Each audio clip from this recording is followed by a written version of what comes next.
There is an experience that every single Nigerian can relate to.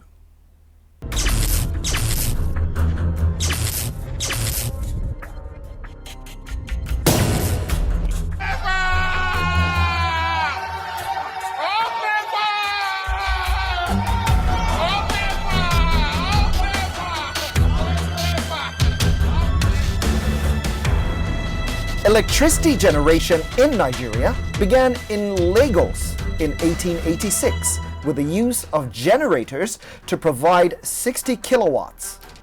In 1923, tin miners installed a 2-megawatt plant on the Kwali River.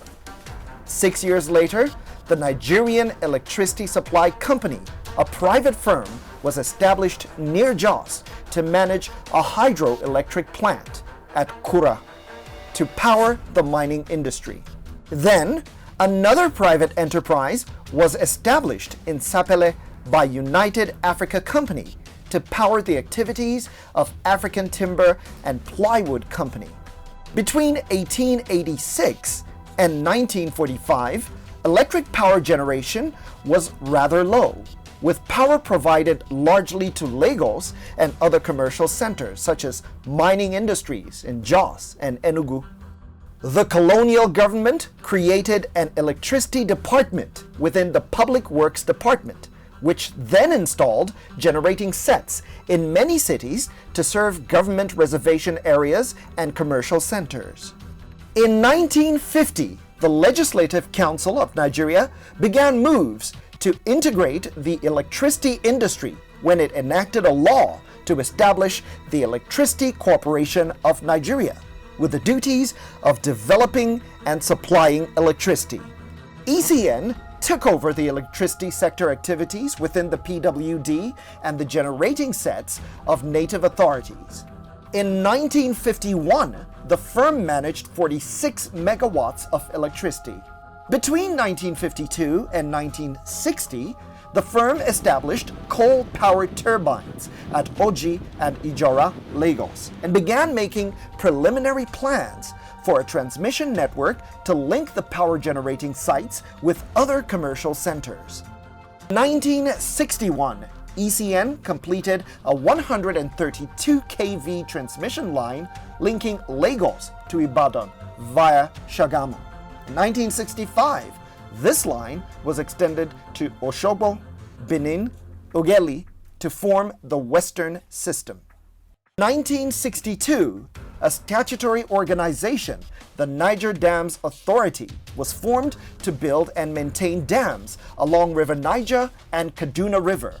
NDA went on to commission a 320 megawatt hydropower plant at Kainji in 1969, with the power generated sold to ECN. In 1972, NDA and ECN merged to form the National Electric Power Authority, NEPA. NEPA was the major electricity firm in Nigeria until power sector reforms, which began in 2005, resulted in the creation of the Power Holding Company of Nigeria and later privatization of electricity generation and distribution. 2014, the sector was privatized with 3 groups having the responsibility of providing power. Energy is a key source of economic growth because many production and consumption activities involve energy as a basic input. Energy is one of the most important inputs for economic development. From a physical viewpoint, the use of energy drives economic productivity and industrial growth and is central to the operation of any modern economy. Energy is responsible for at least half the industrial growth in a modern economy, while representing less than 1/10 of the cost of production. Some analysts argue that growth in energy use directly causes growth in GDP. For this reason, the Tertiary Education Trust Fund has locked in on energy as one of the thematic groups of its Research and Development Standing Committee's work, in addition to being a critical subject for TET Fund Centers of Excellence. The Executive Secretary of TET Fund, Professor Suleiman Elias Bogoro, explains why energy is essential to the paradigm shift. I mean, is there anything that we don't require consistent power? I mean, that is very obvious. And for power, from electric to all renewables power sources, I mean, solar in particular, as it were, in the northern part of the country where there is more of,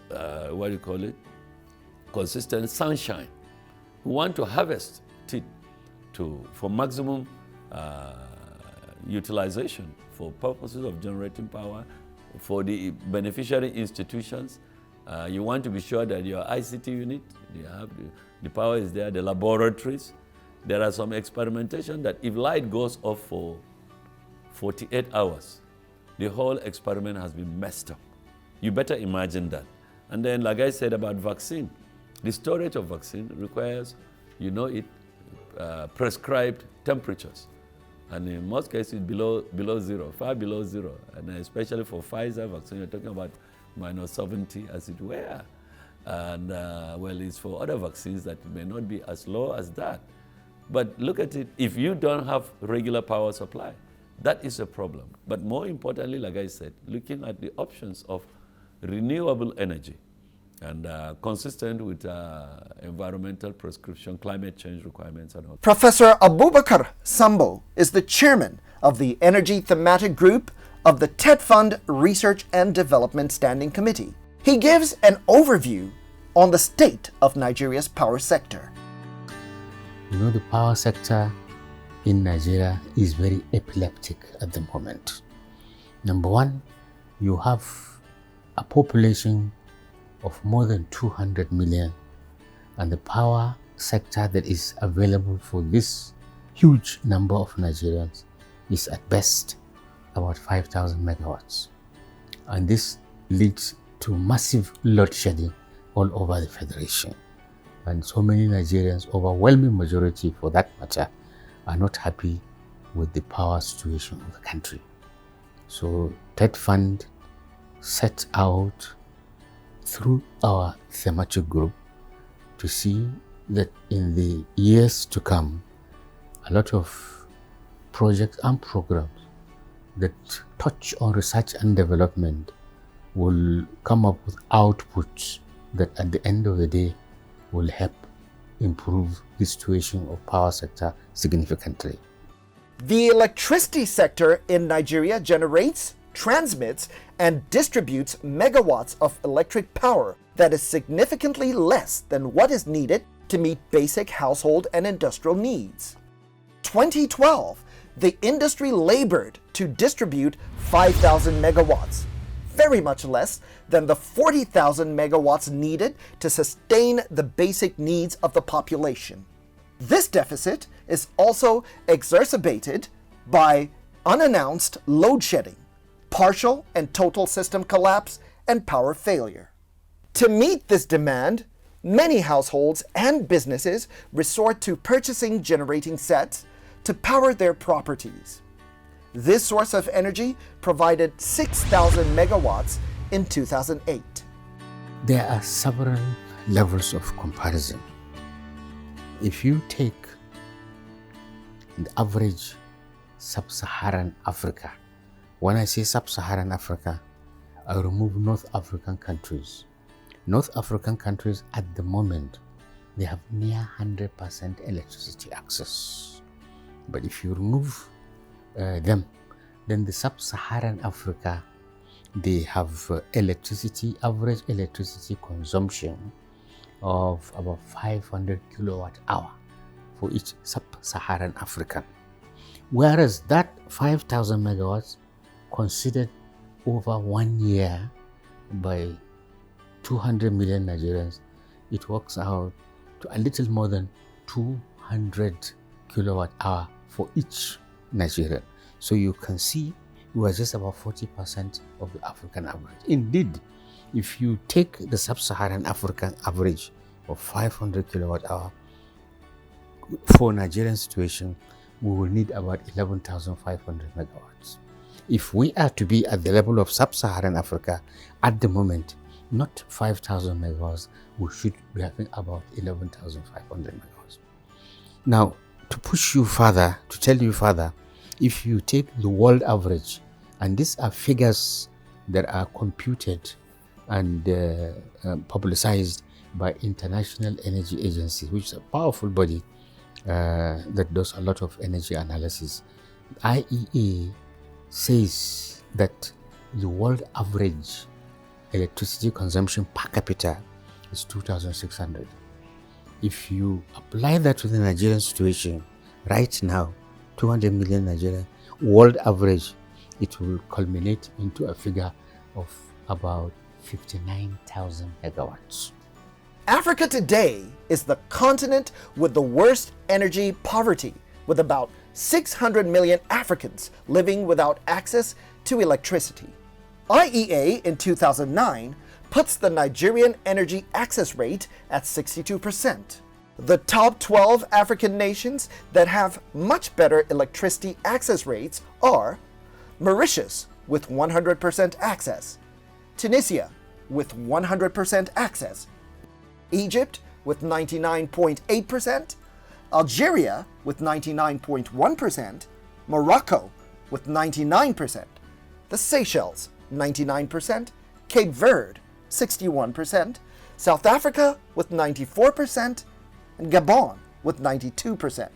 Others are Eswatini with 90%, Ghana 85%, and Kenya with 85%. To catch up with these neighbors who have left Nigeria behind, we will need to fund and strengthen our energy R&D institutions. What is happening is that there are R&D energy institutions at the moment, many of them.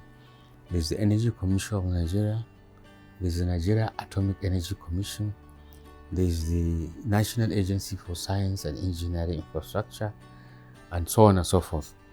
But what is happening is that the outputs, they are doing good works. The outputs are not taken up for mainstreaming into the economy. So that's why it looks as if they are not effective. They are doing good works. But that triple helix aspect from the research institution into industry, the missing link is missing, which is why we think TET Fund's intervention is going to work, because there will be deliberate effort to get the products of these research institutions to be absorbed into the economy through industrial production. So that is the missing link that is not there. But aside from that, there are quite a number of activities that need to be undertaken.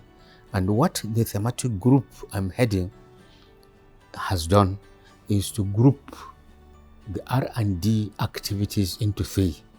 The immediate ones that we think should be conducted as soon as the Research and Development Foundation is set up to a maximum of 1 year.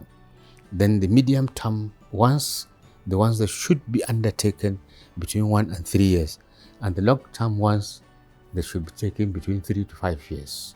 There are quite a number of activities that need to be done, which we think, the first one, there are some powerful planning documents that some of these research institutions that I mentioned were supposed to do, but for years they have not been able to do.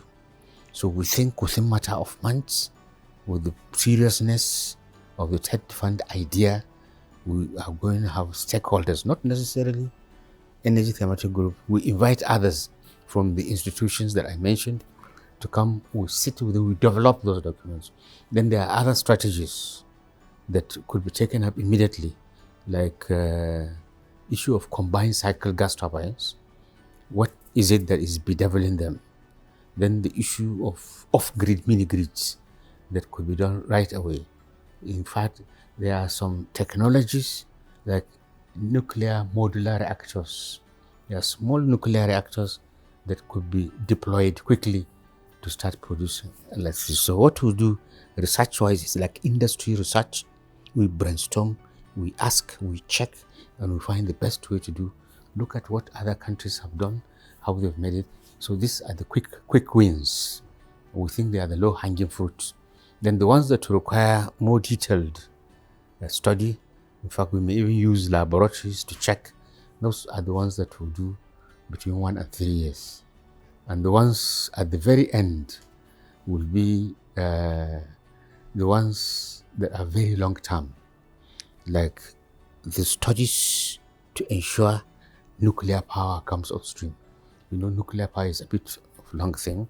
Then we need to check everything that we have done in the first term, that is the short term, the medium term, through this standard technique of assessing strength, weaknesses, opportunities, and threats. That's SWOT analysis. And what we see, we now plow back into the R&D activities. For Nigeria to meet its lofty targets, a power generation mix is required. The Energy Thematic Group visited existing power generating plants across Nigeria. Visits were made to some organizations in the Nigerian energy value chain to, among other things, understand their operating environment, to identify their strengths, constraints, and opportunities, to appraise their conformity or otherwise with the triple helix model of industry, government, academia partnership, to identify the bottlenecks and critical paths in achieving the triple helix model, and finally, to identify their research needs that could be attended to by research institutes. We visited the hydropower plants, all the big ones, the major hydropower plants at Niger State, Kainji, Jeba, and Shoro. We visited the largest thermal power station in the country at Egbe, whose nameplate capacity is more than 1,000 megawatts. Then, like you correctly mentioned, we visited the solar. There's a solar plant here in Buari at the Usuma Dam. Then there are several solar plants in the country, in Katsina, in Kano. We all visited them. There's a wind turbine that has been pipeline for quite a while, 10 megawatts wind plant in Katsina State. We also visited. Then we visited 2 research centers out of the existing ones.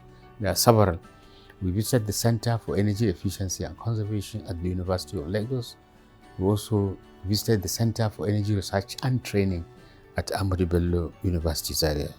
That in Lagos is handling all energy types but targeted to energy efficiency and conservation, while that in Zaria is nuclear energy based. In fact, the one in Zaria, they have a miniature research reactor with which Nigerians can learn the details, the workings of a nuclear power plant. That is, then the center in Lagos is strategic because in energy supply and consumption, entrenchment of energy efficiency and conservation concepts could lead to a reduction of up to 40%. So it's like 40% of electricity generation not done or saved. Or in other words, you save 40% to energize other places that are not yet energized.